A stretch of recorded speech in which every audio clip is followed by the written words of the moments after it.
Nos disponemos a recibir el mensaje de Dios en casa. La voz de Dios llega a nuestros hogares por medio de la palabra. CCI en casa. Padre, en esta tarde, Señor, honramos tu nombre, Señor. Y te damos gracias, Señor, porque usted ha decidido guardarnos hasta el día de hoy.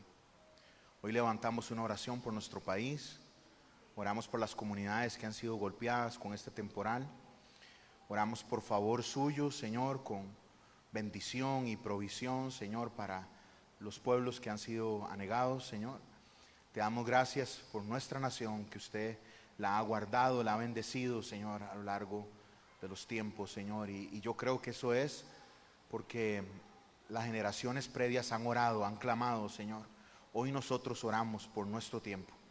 Oramos por la gente, Señor, que necesita escuchar que usted es Dios.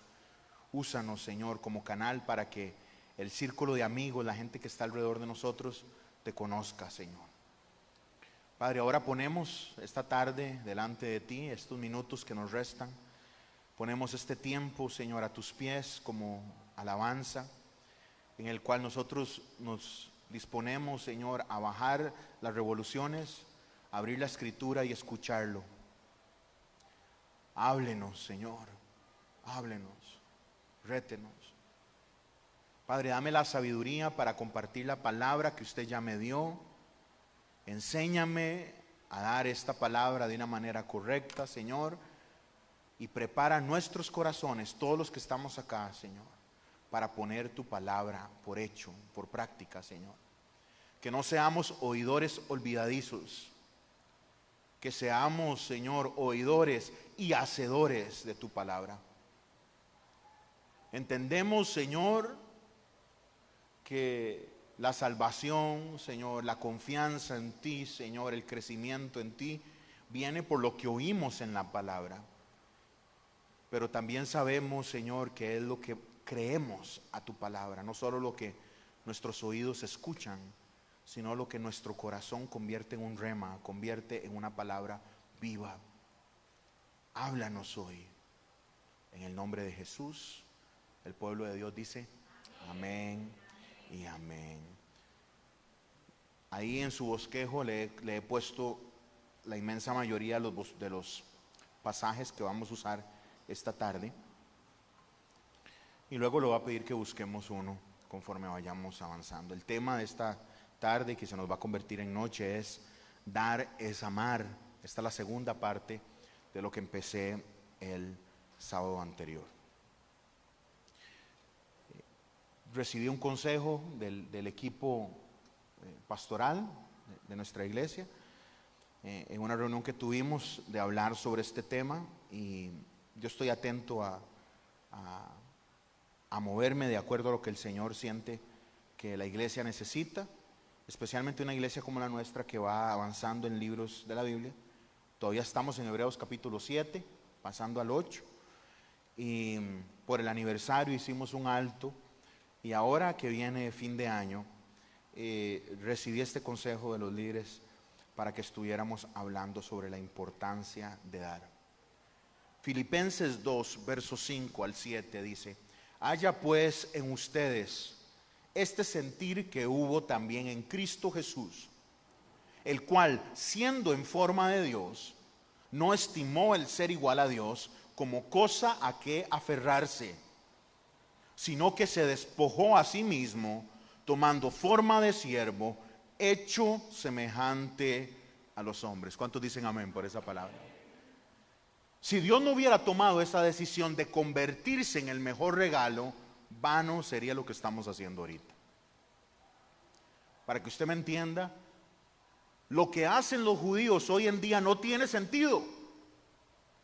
Reunirse, cumpliendo un rito antiguo, esperando promesas que ya empezaron a cumplirse, no tiene la lógica. Pero Dios es tan bueno, y por el amor que le tiene al pueblo hebreo, viene un tiempo especial de salvación para ellos. Viene junto a un tiempo de mucho dolor. Pero de nada serviría ir a la iglesia, celebrar lo que el Señor está haciendo o ha hecho, si no entendiéramos que Jesús, el cual siendo en forma de Dios, no estimó el ser igual a Dios como cosa a que aferrarse, sino que se despojó de sí mismo. O sea, el Dios que tenemos es un Dios que se despoja, es un Dios que da. Juan 3:16. Porque Dios amó tanto al mundo que dio.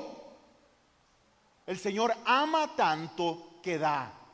No se puede amar sin dar. Y ese sería el mensaje. Y nos vamos para la casa. No podemos amar sin dar. No se puede amar sin dar tiempo. No se puede amar sin dar emoción. No se puede amar sin invertirse en eso. Dar es amar. Idea número 1 de lo que vimos la semana pasada. Dios da de manera generosa. Él es asombroso, Él es poderoso, Él es sorprendente.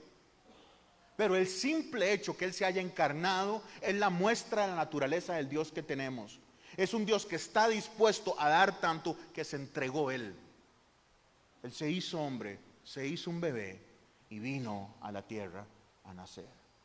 Es el regalo más hermoso que podríamos recibir. Y es la única razón, el único motivo por el cual diciembre valdría la pena celebrar la Navidad. Aunque sabemos que Jesús no nació en diciembre. Lo sabemos perfectamente. Pero el recordar el hecho y aprovechar el momento para contarle a los demás la importancia de la encarnación es un regalo precioso, porque el Dios que tenemos es un Dios que da. ¿Cuántos dicen amén? ¿Quién ha recibido de Dios? Punto 2. ¿Recibimos? Ahora demos. Yo no estoy hablando de dinero. Usted no se preocupe si nos está visitando, porque aquí no vamos a pasar la ofrenda. No estoy hablando de dinero, estoy hablando de corazón. Demos nosotros generosamente. Hicimos este alto 2 semanas para desafiarlo a dar. Yo quiero desafiarla a que usted aprenda a dar. Yo quiero desafiarlo desde mi experiencia y desde la promesa bíblica. De cómo Dios bendice, prospera, sana finanzas. Y cómo nos lleva a dar una bendición tan hermosa que sobreabunda para bendecir a otros. Si aprendemos a dar de manera generosa. Punto 3. Eso lo podemos poner en práctica si reconocemos, si logramos reconocer que Dios es nuestra prioridad. Cuando uno ama, uno quiere estar ahí. Cuando uno ama, uno quiere dar. Dios tiene que ser la prioridad en su corazón. Entonces el Señor se acerca a Israel y le dice en Malaquías: estoy enojado, estoy molesto porque ustedes no están dando lo que tienen que dar. O sea, su discurso no está consecuente con sus acciones. Es como alguien que dice que ama, pero con sus acciones dice todo lo opuesto. Grita todo lo opuesto. Entonces el Señor le dice a Israel: usted tiene que cumplir su parte en este trato de esta relación. Israel le da la espalda al Señor con respecto al recurso económico y el Señor se lo reclama. Y le dice lo siguiente: pruébenme en esto, dice el Señor de los ejércitos, dice Yahvé Sebaot, y vean si no abro las compuertas del cielo y derramo sobre ustedes bendición hasta que sobreabunde. Y no existe en toda la Biblia un pasaje así. No existe en toda la Biblia un pasaje en el que Dios diga: pruébeme a mí. Y el pasaje tiene que ver con cómo administramos nuestros recursos. Nosotros estamos enfrentando una lucha espiritual a diario. Muchas de esas cosas son nuestra carne. Muchas de esas cosas son la cultura. Es la música.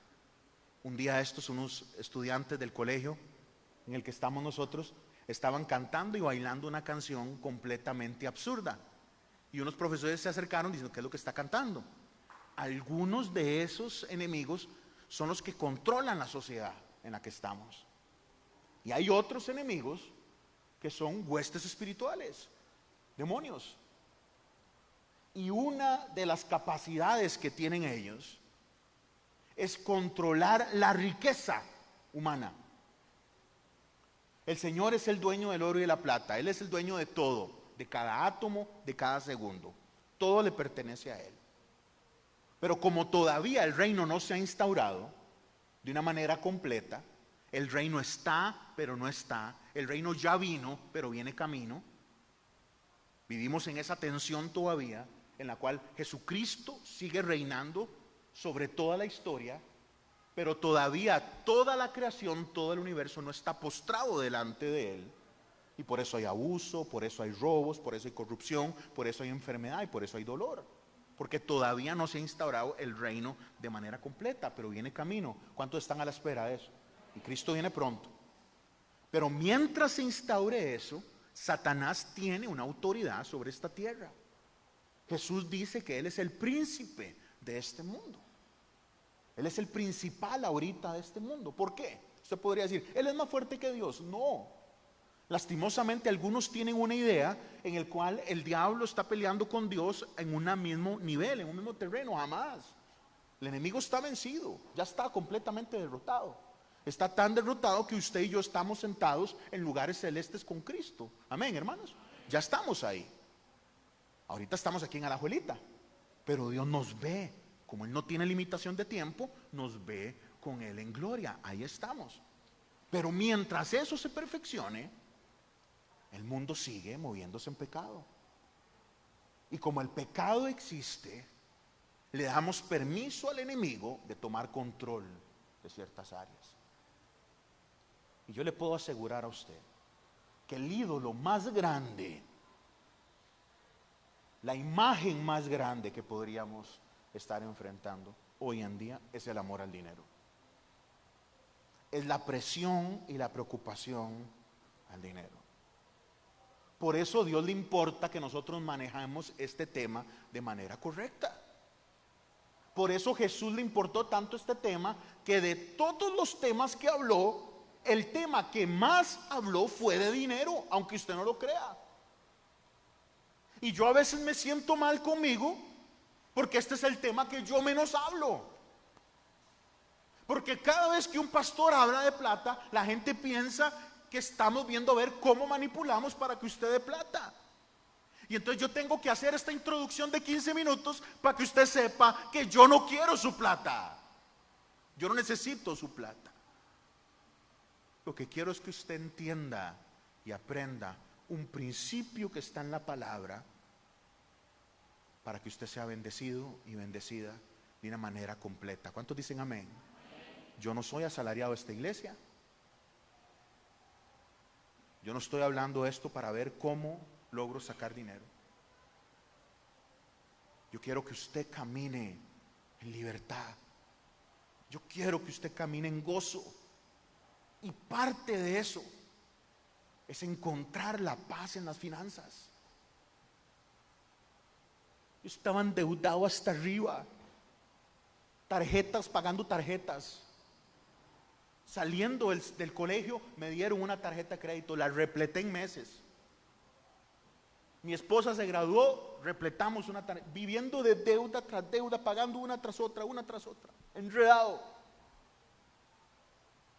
Y yo no estoy contando esto para ver cómo me hago sentir el más importante, nada que ver. Le cuento desde la experiencia. Puse en práctica el principio bíblico y el Señor sanó poco a poco, poco a poco, poco a poco. Porque Jesús le interesa que nosotros pongamos a Dios en nuestro dinero. Ojo lo raro lo que estoy diciendo. Usted pone a Dios en sus decisiones, espero yo. Usted pone a Dios en sus palabras, espero yo. Usted pone a Dios en su casa. Ponga a Dios en sus finanzas. ¿Cómo lo hace? Caminando en los principios bíblicos que solo provienen de Dios. Y la semana pasada le estuve hablando sobre el diezmo. Y cuando yo predico esto, me meto en problemas con amigos pastores que no están de acuerdo con mi punto de vista. Pero desde mi punto de perspectiva, diezmar no es un mandamiento, no es una obligación de creyente. El diezmo es una promesa. Israel, en el tiempo en el que el Señor le reclama, es un mandamiento y no lo está cumpliendo. Hoy usted y yo vivimos en un tiempo muy distinto. Usted y yo vivimos en la gracia de Dios. Y en ningún lugar del Nuevo Testamento existe un porcentaje que se tenga que dar. Ni Pablo, ni Pedro, ni Juan, ni Mateo, ni Jesucristo. Jesús tiene una frase en la cual Él valida el diezmo, que es muy importante. Él dice, eso está bien, es una práctica buena, pero no dejen de hacer todo lo demás. Con eso Jesús no está diciendo que tiene que ser un 10%. Jesús está dando una analogía, Jesús está dando un ejemplo. Está muy bien que ustedes hablen bonito, está muy bien que ustedes paguen sus deudas, está muy bien que ustedes hagan A, B y C, pero no dejen lo que es interno olvidado. No se preocupen solo por lo que los demás ven, preocúpense por lo que nadie está viendo también. Ese es el ejemplo que Jesús está haciendo. Pero ninguno de los escritores bíblicos, ninguno de los apóstoles escribe una sola línea hablando de un porcentaje que hay que dar. No es voy a ver cómo yo llego a dar el 10% de lo que yo tengo, porque esa era una ley del antiguo pacto. Esa era una ley del pacto mosaico. Entonces, si alguien le pregunta a usted, ¿hay que diezmar? La respuesta es la siguiente: sí y no. Sí y no. ¿Por qué sí y no? Porque nosotros no diezmamos como los judíos. O sea, nosotros no damos un 10%, que ya les expliqué hace unas semanas, que no era un 10, era mucho más. Era como un 22 y pico. Y parte de ese diezmo era impuestos que se pagaban para cuidar a la gente que tenía necesidad. Entonces nosotros no diezmamos como diezmaba el pueblo judío. El diezmo era parte del pacto de Moisés. Y usted y yo ya no vivimos en el tiempo del pacto de Moisés, ni vivimos en Israel hace 3000 años. Vivimos en Costa Rica en el siglo XXI bajo la gracia, bajo el nuevo pacto. Entonces, pastor, ¿se ha invalidado el pacto de Moisés? No, no. El pacto de Moisés se cumple perfectamente en Cristo. ¿Es necesario hacer la parte ritual del pacto mosaico? No, porque de nada sirve ahora hacer sacrificios, de nada sirve hacer ofrendas, que todas eran fotografías, imágenes de lo que iba a hacer Jesucristo. Al Jesús cumplir de una manera perfecta, Él ser el sumo sacerdote, Él ser la ofrenda, Él ser el diezmo, Él ser el templo, entregarse de manera completa para salvar a los demás, Él se convierte en el cumplimiento de todo.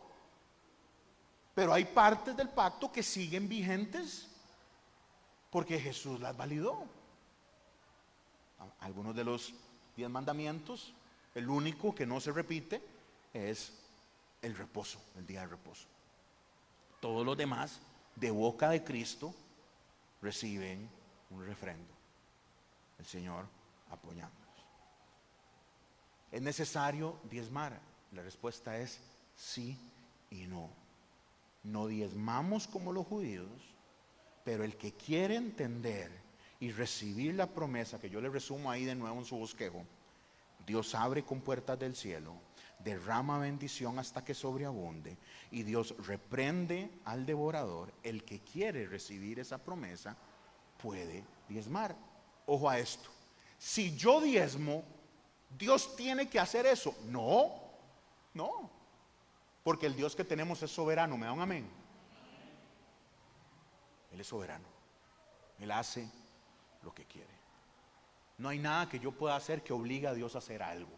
Yo soy una hormiga, yo soy un gusano al lado de un superpoder increíble que yo no le puedo gritar a Él que haga algo por mí. Lo que sí puedo es recibir la decisión de Él de salvarme y de salvarlo a usted por gracia. Amén, hermanos. Entonces recibimos esas bondades. Gálatas capítulo 3, verso 23 dice lo siguiente, porque estoy preparando esto desde el punto de vista que usted entienda por qué nosotros estamos en otro tiempo. Dice Pablo a la iglesia en Galacia que tenía un enredo teológico terrible. Gálatas es la única iglesia a la que Pablo no le agradece que exista. A todas las demás Pablo le dice que qué dicha que están haciendo ABC. A la iglesia en Galacia son un enredo teológico. Es una iglesia que creció un montón y los líderes no tienen la fortaleza bíblica para guiarla. Le dice Pablo, antes de venir esta fe, la ley nos tenía, ¿qué, iglesia? Presos, encerrados hasta que la fe se revelara. Así que la ley vino a ser nuestra guía, encargada de conducirnos a Cristo. Pablo después se va a referir a ella como una maestra, como un profe, que nos enseña las cosas necesarias para llegar al Señor, para que fuéramos justificados por la fe, no por lo que hacemos, sino por lo que Cristo hizo. Pero ahora que ha llegado la fe, ya no estamos, ¿qué dice? Sujetos a la guía.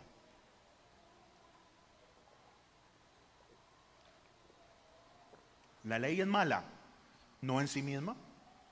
La ley lo que hace es decir lo que yo soy, decir lo que usted es.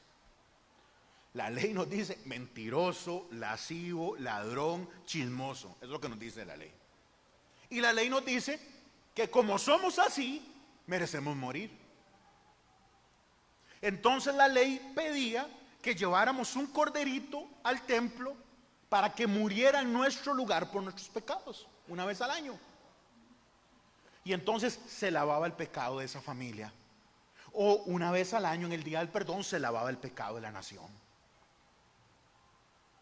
Cristo vino hace 2000 años y se convierte en lo que Juan grita a la par de un río una vez en el Jordán.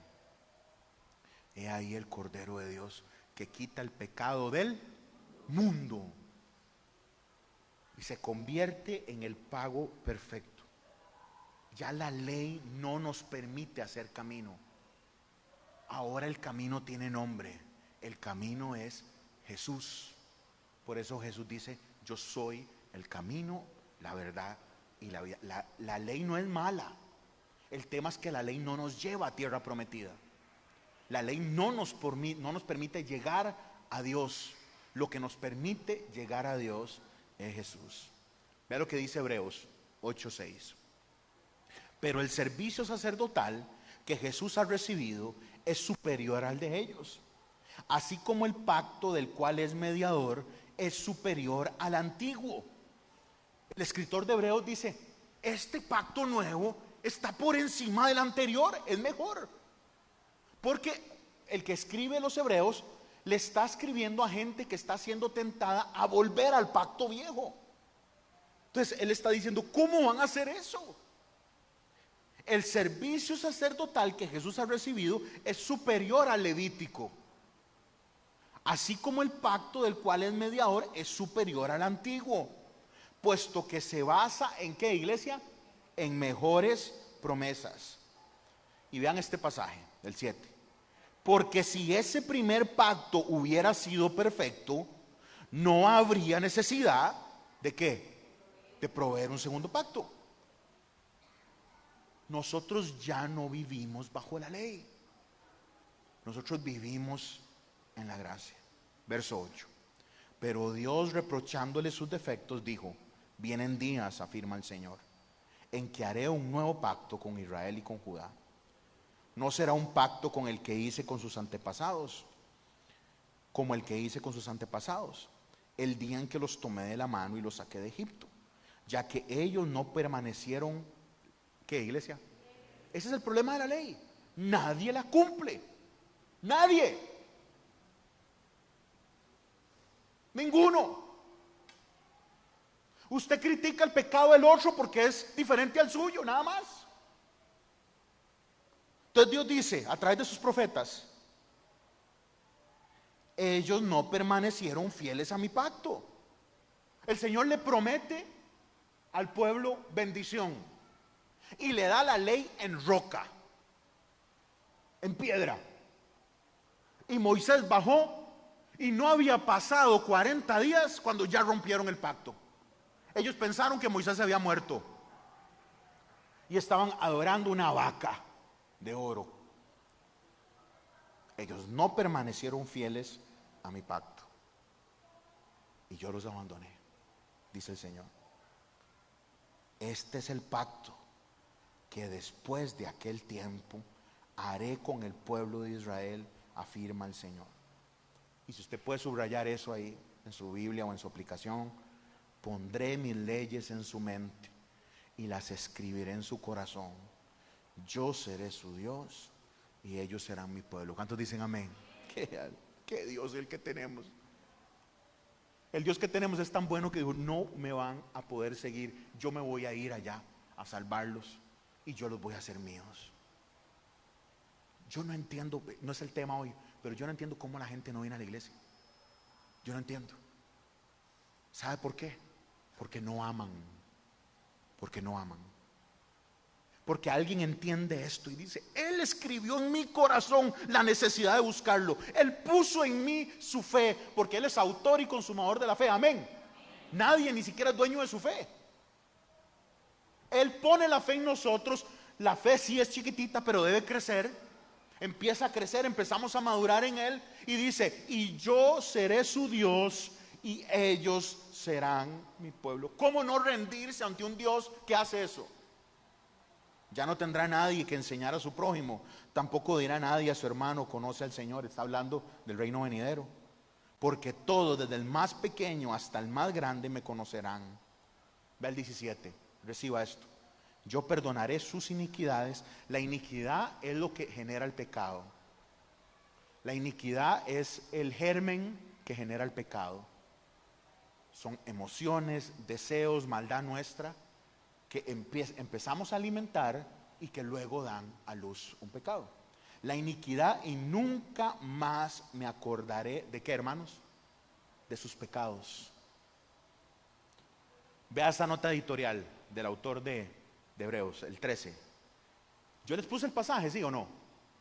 ¿No tienen el pasaje, hermanos? Ok. Hebreos 6, hermanos, perdón. Busquen Hebreos 6, del 6 al 13. Yo pensé que los puse en su bosquejo para ver qué les puse.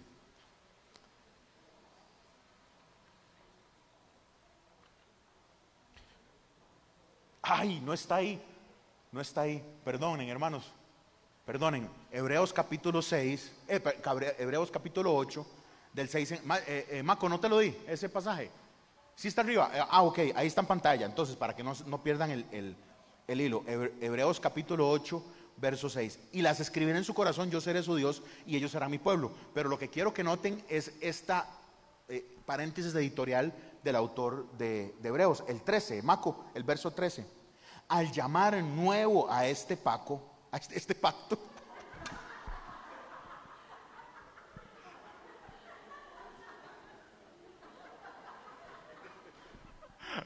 Hermano.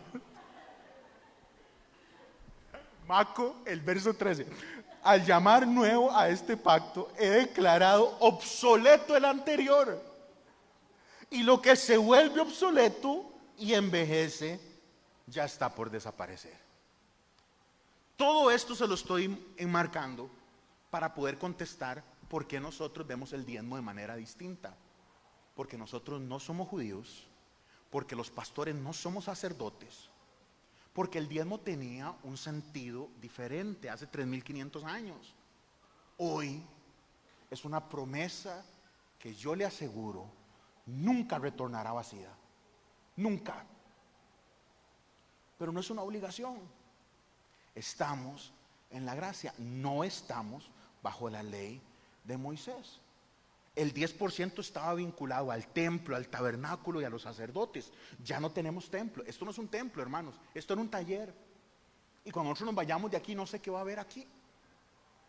Aquí puede haber una sala de eventos, aquí puede haber otro taller, aquí puede haber una ebanistería. No sé, esto no es un templo.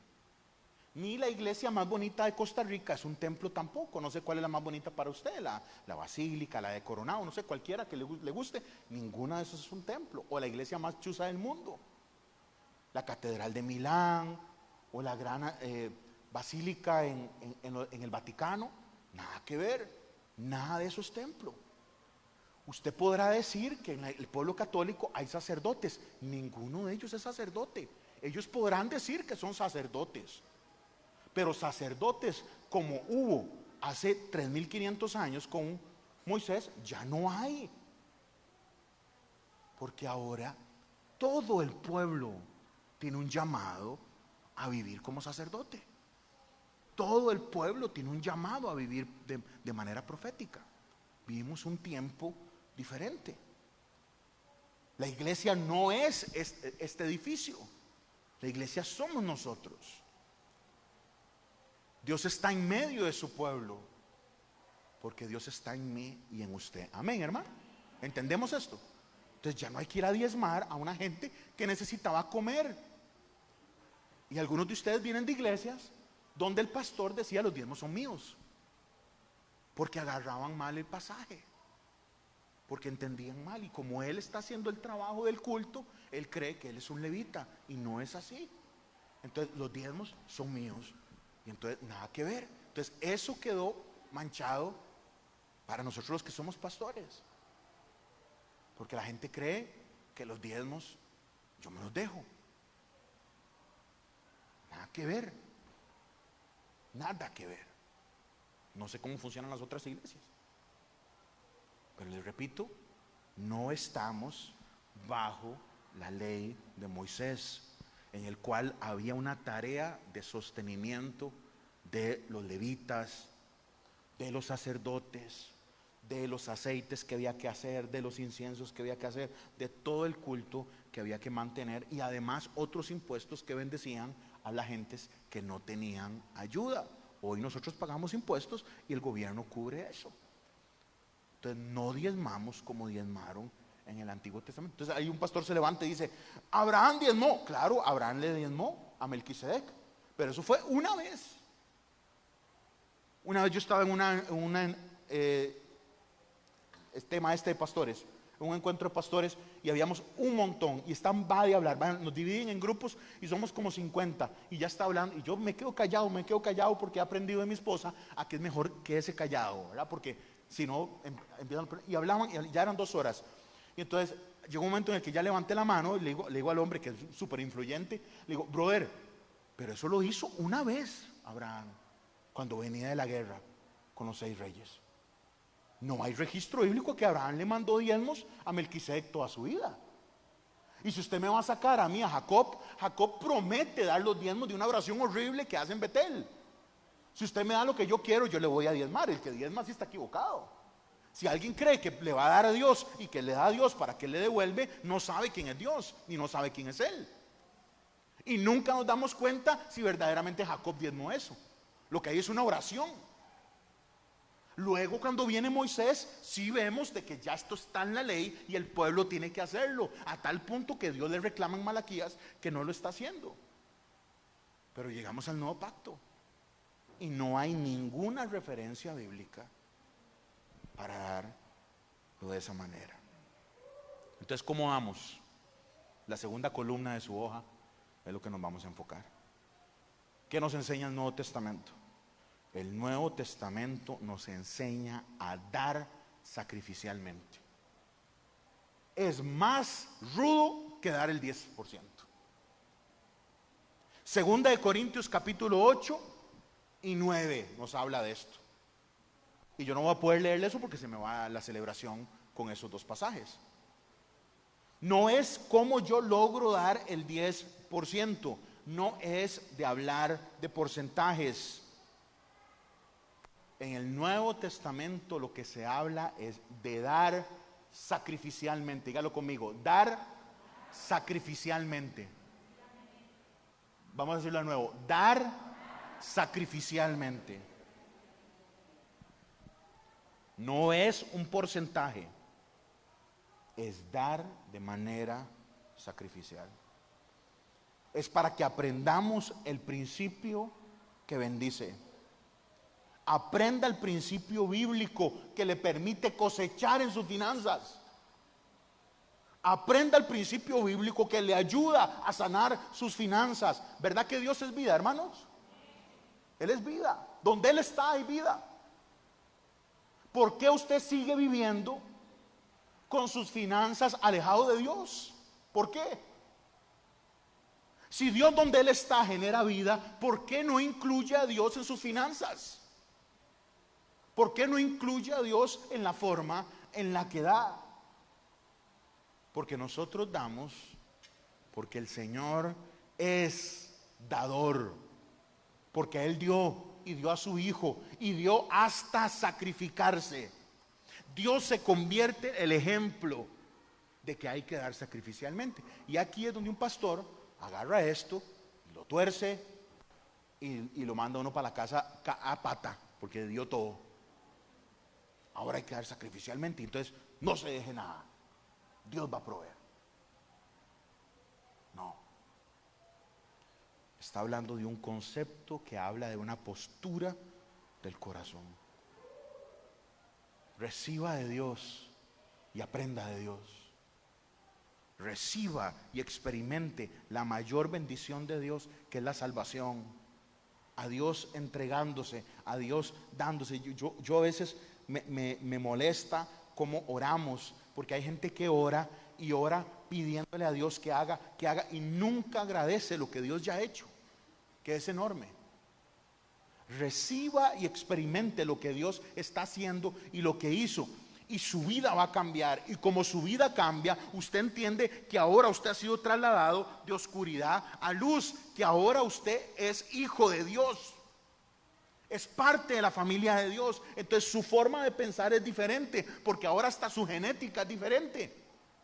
Ya nuestro apellido no importa, porque lo que importa es que somos hijos e hijas de Dios. Amén, hermanos. Eso es lo que importa. No importa la familia en la que yo nací, no importa lo que pasó anteriormente. Yo ahora soy de Dios. Entonces los hijos se parecen al papá. Las hijas se parecen a la mamá o al papá. No me refiero solo en rasgos físicos, sino en su ADN. Puede tener la naricita diferente, puede tener la piel diferente, puede tener el pelito diferente. Pero si es hijo, el ADN dice que es hijo. Segunda de Corintios dice lo siguiente, verso 9 y el 7.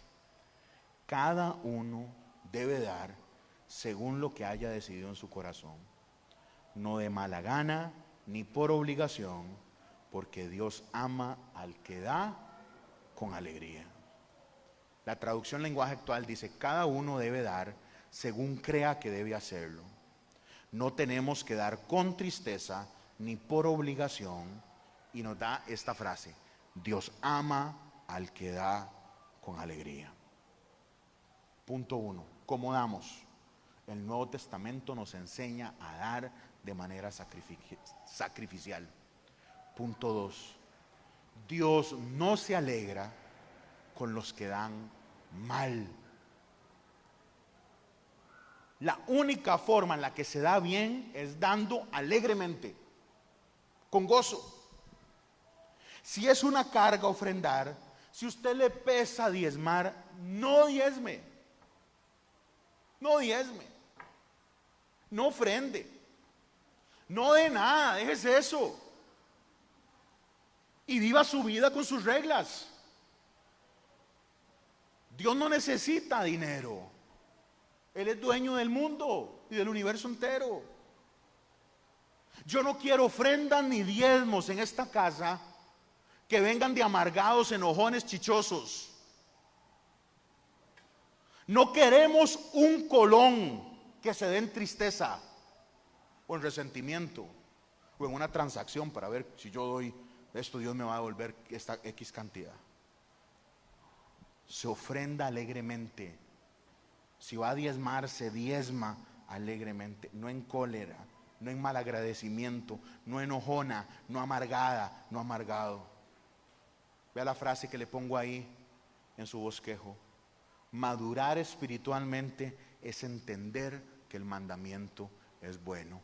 El problema es que nosotros tenemos una iglesia no me refiero a la nuestra, sino a la Iglesia Universal, llena de bebés espirituales, con chupeta y con popón, con chuponcito, que se enojan cuando les dice que ya no más, que se enojan cuando el papá le dice, usted no puede hacer eso, porque no ha entendido que el mandamiento es para bien. Madurar espiritualmente es darse cuenta que el mandamiento es bueno. ¿Cuál es el mandamiento? ¿Dar un 10%? No. Cada uno debe dar según lo que haya decidido. ¿Dónde? En su corazón. Entonces vea todo lo que estamos viendo de cómo se responde si hay que diezmar o no. Porque más bien la respuesta sería no.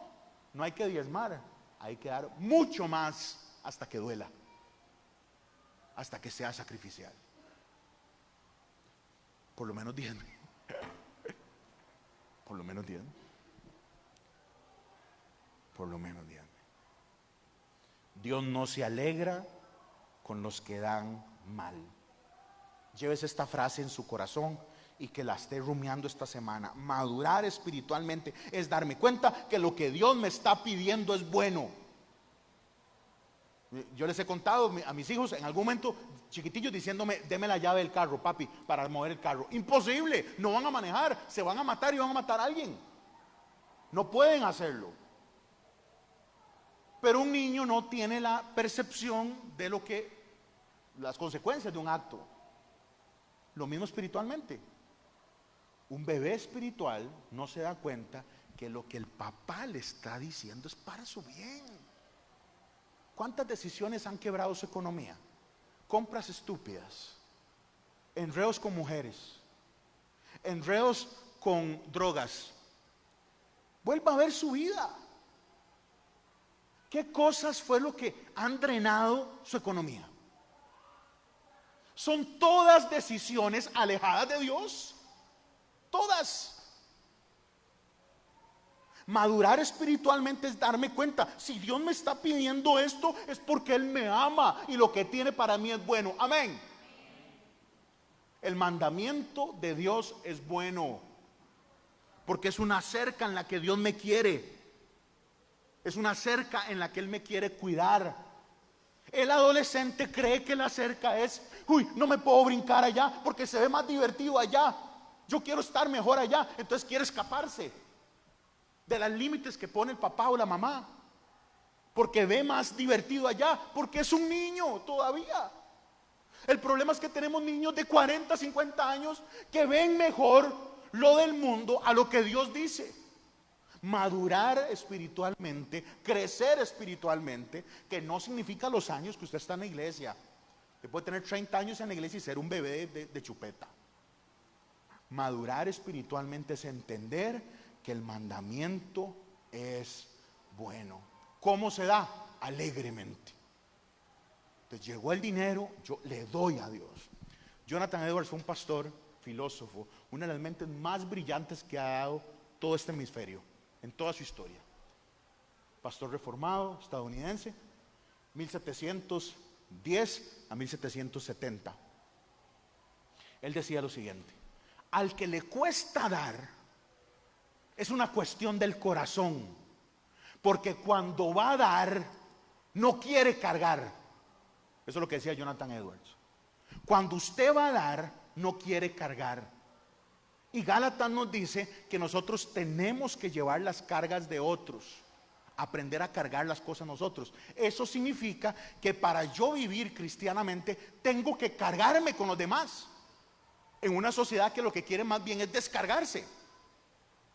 ¿Qué es lo que dice Jonathan Edwards? No ser generoso en las finanzas es no entender la naturaleza a la que Dios nos está llamando, que es distinta a la naturaleza básica de la humanidad, que es lo mío, lo que yo quiero. No, hombre, yo quiero esta plata me sirve para esto, esta plata me sirve para lo otro, yo lo ocupo ya. Pero el que entiende el principio de Dios ve distinto. El evangelista dice que las cosas son locura. Es como que yo tuviera una gran venda acá Y y me están explicando lo hermoso que es una montaña. Yo sé que usted lo ha visto cuando venimos por la pista, tal vez ahí por el lado de Bambú en San Sebastián, y usted vuelve a ver a la Juelita y ve la montaña de la Cruz y ve Pico Blanco atrás y se ve chivísima. Y ojalá un atardecer, pero trate de escribir eso a alguien que no lo ve, no lo entiende. Entonces, a veces estamos en la iglesia con vendas en áreas que no queremos dejar de ver. Y tal vez eso viene del trauma, tal vez eso viene del miedo a no hacer un pago, o tal vez eso viene de una experiencia errónea en una iglesia donde había un carajo que se robaba la plata. Yo quiero y oro como el líder chiquitito que soy en el mundo aquí, en Alajuelita, que juntos aprendamos los principios de Dios que nos lleven a vivir en Dios. ¿Usted me da un amén? Sea libre en su economía. Sea libre. Entonces, ¿cómo hacemos? Damos sacrificialmente. Dios no ocupa. Yo tengo que matar un ídolo que tengo. Yo tengo que quemar un ídolo falso que me hace creer que si yo guardo esa plata estoy mejor. Y confío en lo que Dios dice. No vamos a poder ver todo el capítulo, pero léalo usted, el 8 y el 9 de 2 de Corintios. Pero veamos los primeros pasajes. Maco, los tenemos, te los pasé, Maco. Ok, 2 de Corintios 8, véalo en pantalla, porque ya el tiempo me va ganando. 2 de Corintios 8, 1. Ahora, hermanos, queremos que se enteren de la gracia que Dios ha dado a las iglesias de Macedonia. En medio de las pruebas más difíciles, su desbordante alegría y su extrema pobreza abundaron en rica, ¿qué, hermanos? Generosidad. Soy testigo de que dieron espontáneamente tanto como podían y aún más de lo que podían, rogándonos con insistencia que les concediéramos el privilegio de tomar parte en esta ayuda para los creyentes.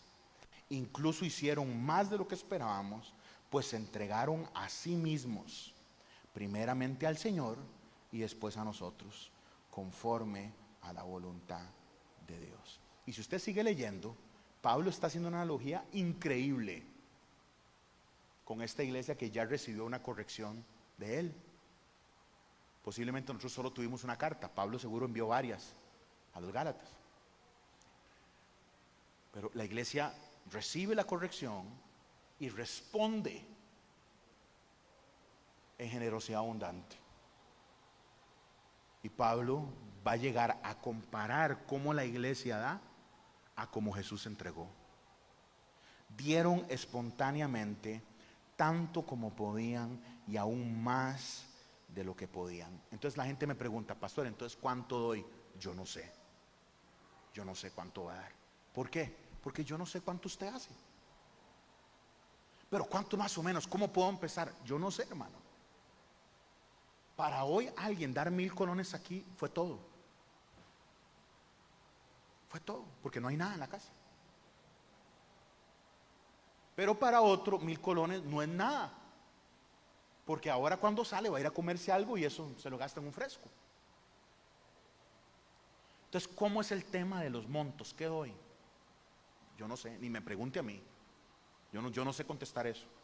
Lo que le puedo decir es esto: dieron espontáneamente, el verso 3, tanto como podían y aún más de lo que podían. No puede ser menos. Tiene que ser lo que se pueda. ¿Cuánto es eso? No sé. ¿Qué significa eso? Algunos han interpretado a lo largo de la historia que Pablo está invitando a que uno entregue todo. Y de ahí salieron corrientes monásticas. Y eso no es así. Pablo no está pidiendo que la gente se quede sin nada. Porque vea lo que dice el verso 8. No es que esté dándoles órdenes, sino que quiero probar la sinceridad de ¿qué, hermanos? De su amor. Por favor, subraye eso. No es que les estoy dando una orden, o sea, esto no es un mandamiento, está diciendo Pablo, sino que quiero probar la sinceridad de su amor en comparación con la dedicación de los demás. Ya conocen la gracia de nuestro Señor Jesucristo, quien era rico y por causa de ustedes se hizo pobre, para que mediante su pobreza ustedes llegaran a ser ricos. Pasemos al capítulo 9, Marcos 9, verso 8, por el tiempo. Recuerden esto: el que siembra escasamente,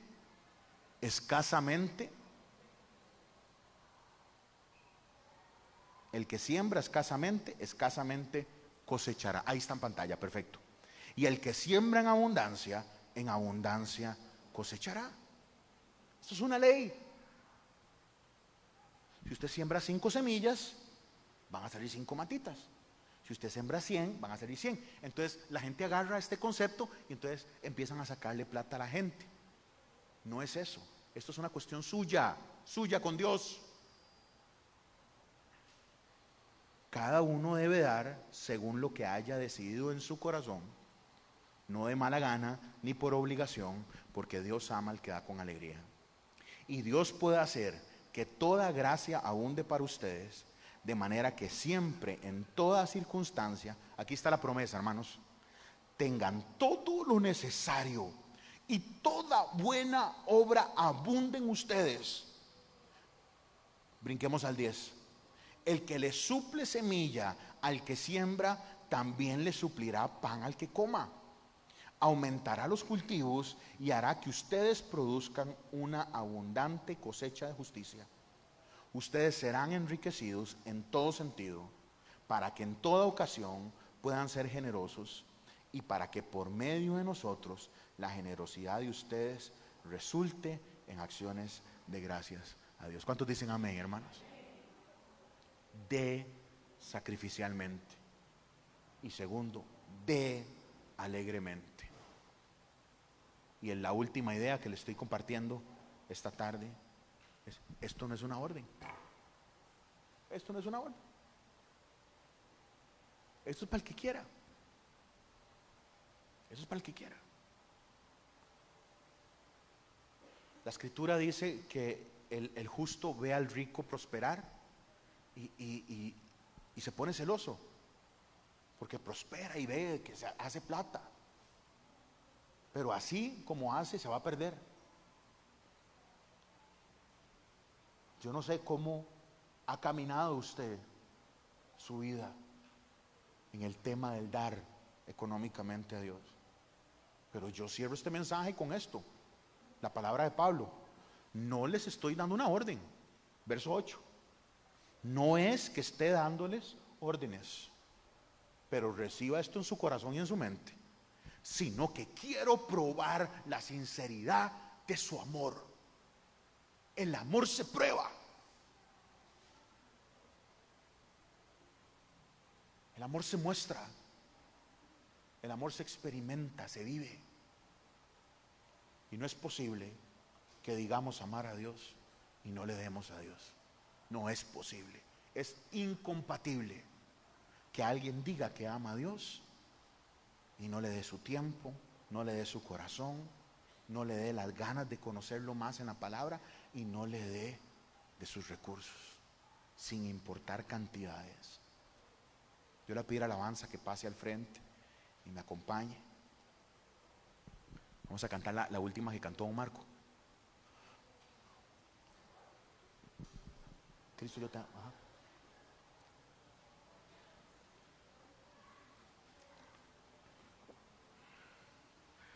Con esto cierro este tema y el próximo sábado retomamos Hebreos. Dar es amar. Dar es amar. Viene fin de año. Gastos, montones. Compromisos, montones. Amigo, amiga, cuidado, deja a Dios de último. Yo le abro mi corazón. Nosotros no necesitamos manipularle para que usted dé. Lo que queremos es que usted aprenda a vivir en el principio que le prospera de manera completa. Que usted aprenda a caminar, y yo aprenda a caminar en el principio que me permite cosechar. Recuerden esto, iglesia CCI, dice el Espíritu Santo: el que siembra escasamente, escasamente cosecha, y el que siembra en abundancia cosecha.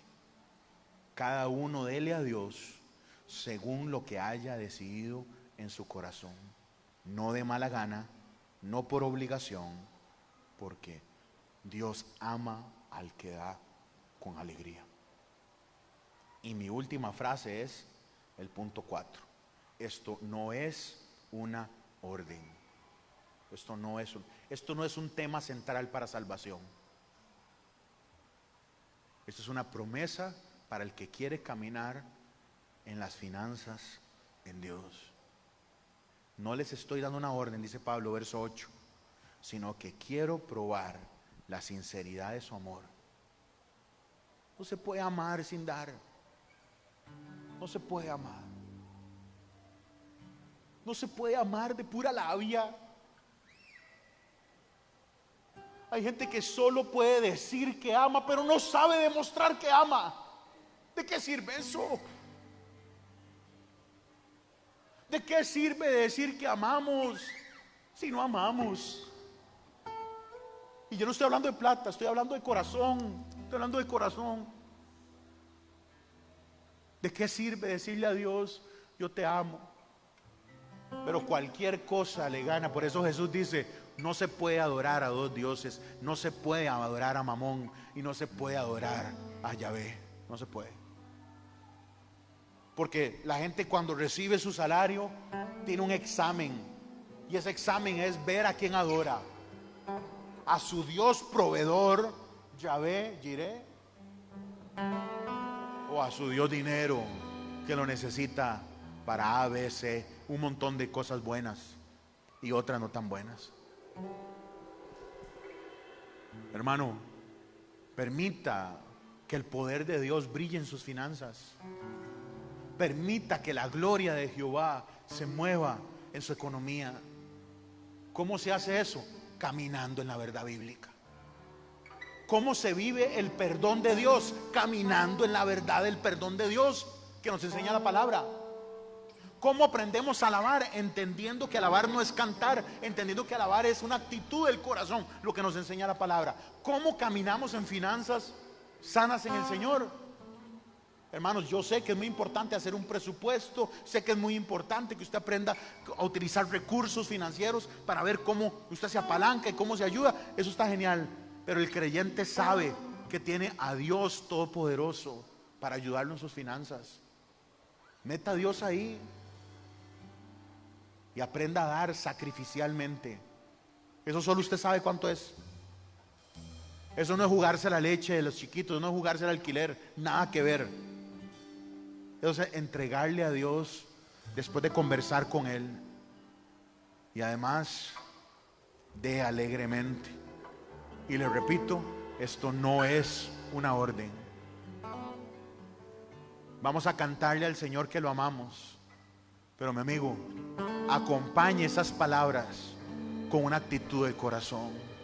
Ahí con sus ojos cerrados, levantemos esta canción juntos. Pero que no sean nada más palabras. Levante su corazón. Si usted quiere hacerlo, póngase en pie con nosotros y digámosle al Señor que le amamos.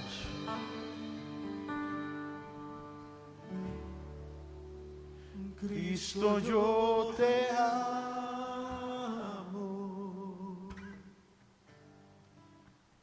Cristo, yo te amo. No hay nadie como tú,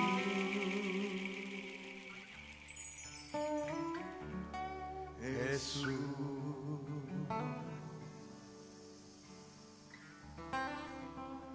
Cristo, yo te amo.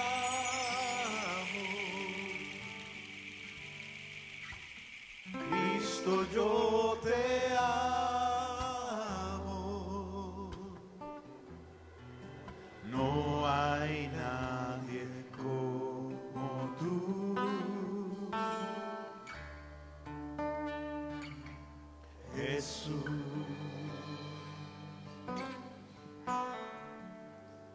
Y no sé dónde estuviera Si yo a ti no te tuviera, si yo a ti no te tuviera, si no hubiera conocido al Dios que nos ama, al Dios que me ama. Cristo, yo te amo. hermano, si puede levantar las manos conmigo, Cristo, dígale al yo Señor te de corazón, dígale cuánto lo ama. Señor, yo te amo. No hay nadie. No hay nadie como tú. Él te ama, mi hermano. Nosotros lo amamos porque Él amó primero. Jesús. Oh, mi Cristo. Dígale, Cristo. Cristo, yo te amo. Declárele su amor a Dios. Declárele. Cristo, yo te amo. Nada se compara a ti. No hay nadie como tú.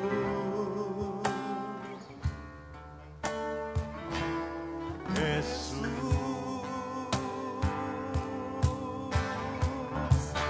Y no sé dónde estuviera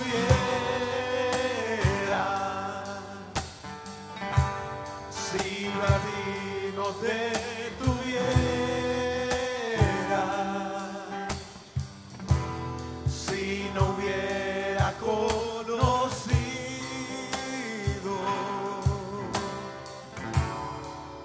al Dios que me ama. Y no sé dónde estuviera si yo a ti no te tuviera, si no hubiera conocido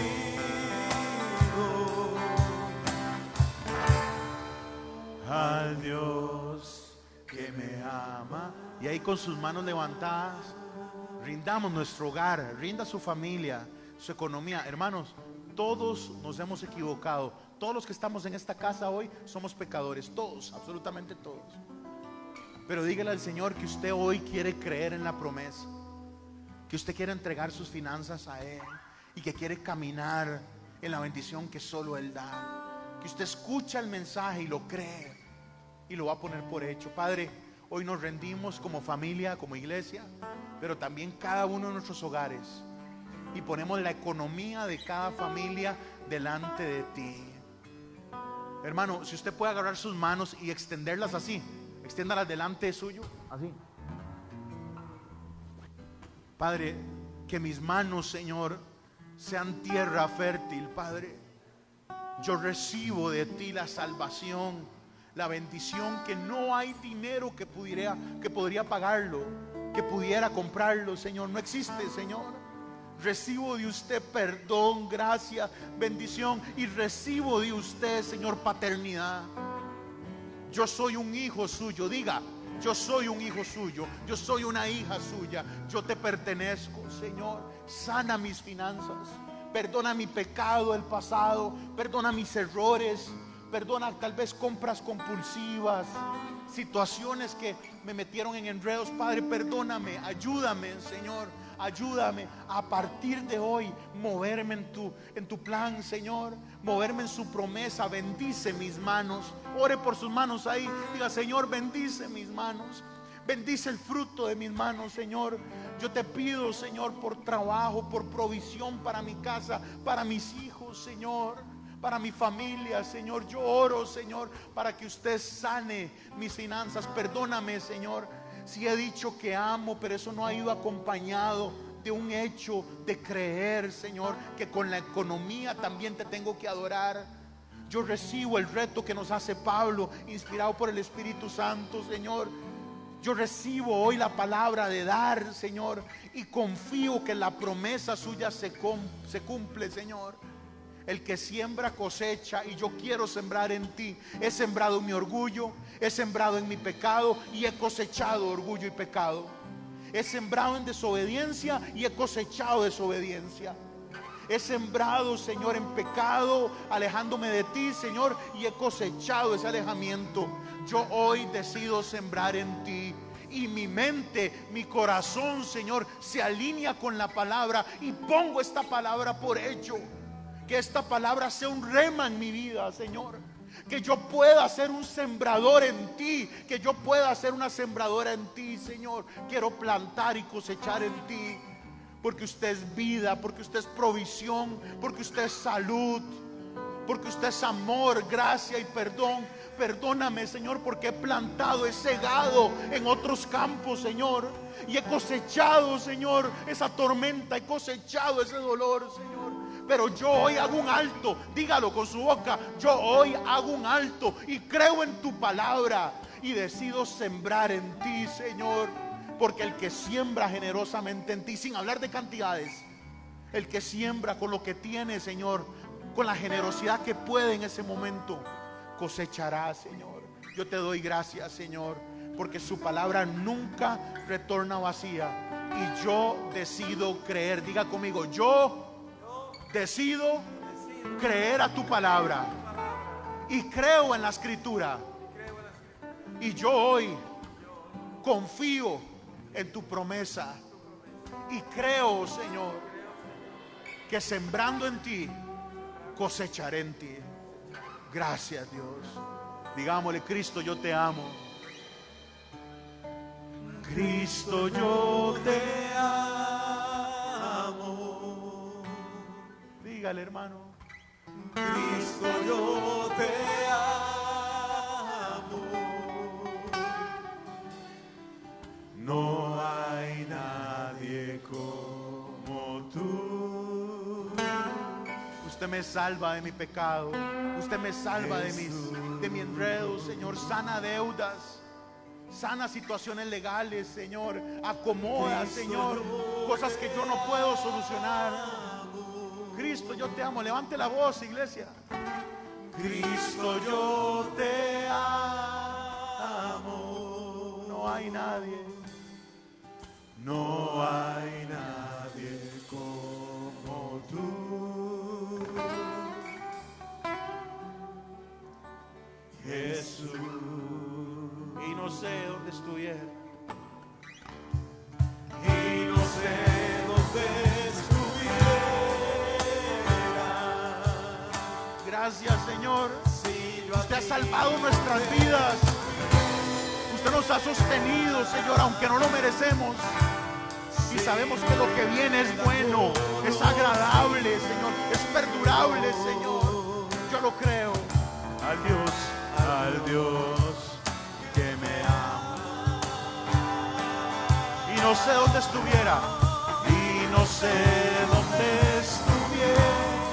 Estaría perdido sin ti, muerto sin ti. Si yo a ti no te tuviera, si no hubiera conocido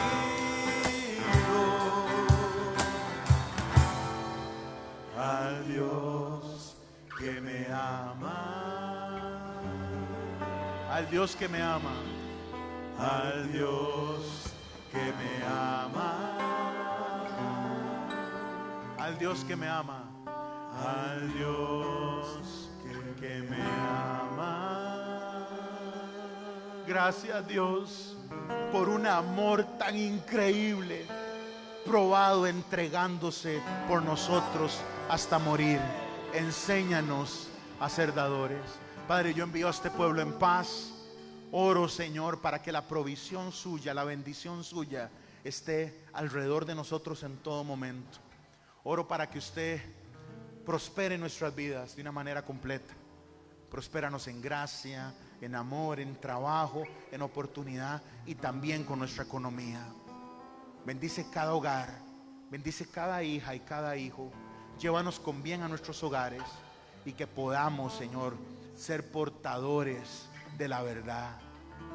Que el que siembra en usted, cosecha en usted. Perdónanos, Señor, porque hemos sembrado en otros campos, Dios. Hoy decidimos sembrar en ti. Que esta semana podamos ver primicia, Señor, de su provisión. En el nombre de Cristo Jesús, envío a tu iglesia. Amén y amén. Que el Señor les bendiga, hermanos.